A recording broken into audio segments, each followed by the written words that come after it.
వచ్చేసరికి విజయప్రకాష్ గారు బోధించారండి. పతనమైన మానవుడికి దేవుడు చేసిన ఏర్పాటు గురించి చెప్పినారండి. అంటే నువ్వు క్రీస్తుని వాగ్దానం చేసి భూమిపై పంపించి శరీరధారిగా ఉంచుకున్నారని చెప్పినారండి. శరీరధారిగా ఉన్న క్రీస్తుని ఆయన రక్తాన్ని అర్పించి రక్తం అర్పిస్తే కానీ మనకి పాప క్షమాపణ పొందని మాకు తెలియజేసేవారండి. 4వ క్లాసు జాస్టర్ గారు చెప్పేవారండి. ఎలా రక్షింపబడాలి అని చెప్పేసి పత్రమైన మానవుడు ఎలా రక్షింపబడతారని తెలియజేసేవారండి. అంటే మనము ఇప్పుడు దేవుని రాజ్యంలో నుంచి సాతాను రాజ్యంలోకి వచ్చినాం. మళ్ళీ దేవుని రాజ్యంలోకి ఎలా వెళ్ళాలంటే బాప్తిసం ద్వారా మనం మళ్ళీ దేవుని రాజ్యంలోకి వెళ్ళగలమని చెప్పినారండి. బాప్తిసం వల్ల మనం పొందే వరాలు, మనం పొందే ఆశీర్వాదాలు తెలియజేస్తున్నారండి.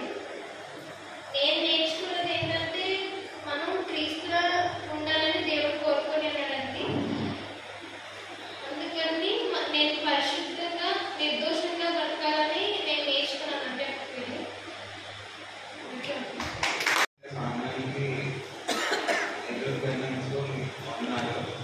తీసుకెళ్ళిన కుటుంబానికి వందనాలు.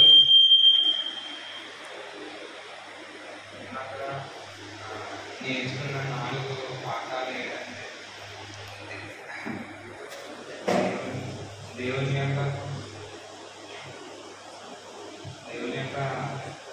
దేవుడు ఉన్నాడనే ఆధారం. రెండవది మానవుని పతనం. మూడవదిగా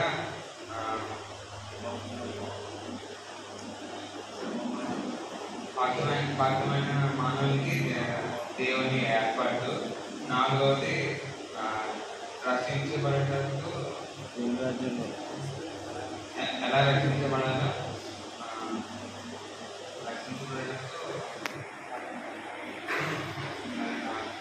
నేను నేర్చుకున్నది ఏంటంటే మానవుడు ఎందుకు సాధన మధ్యలోకి వెళ్ళాడు, సాధన మార్గంలోకి వెళ్ళడం వల్ల మానవుడికి ఏమవుతుందో నేర్చుకున్నాను.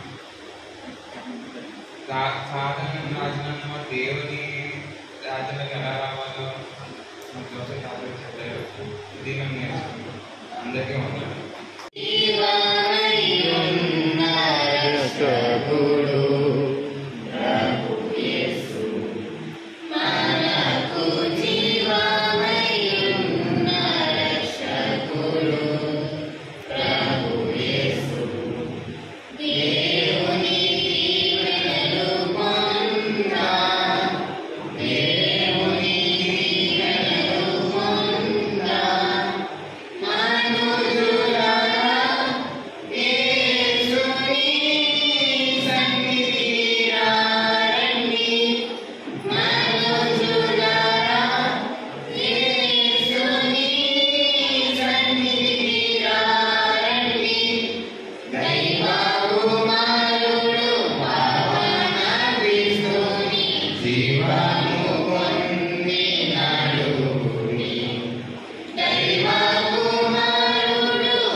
రక్షకుడు ప్రభు యేసు.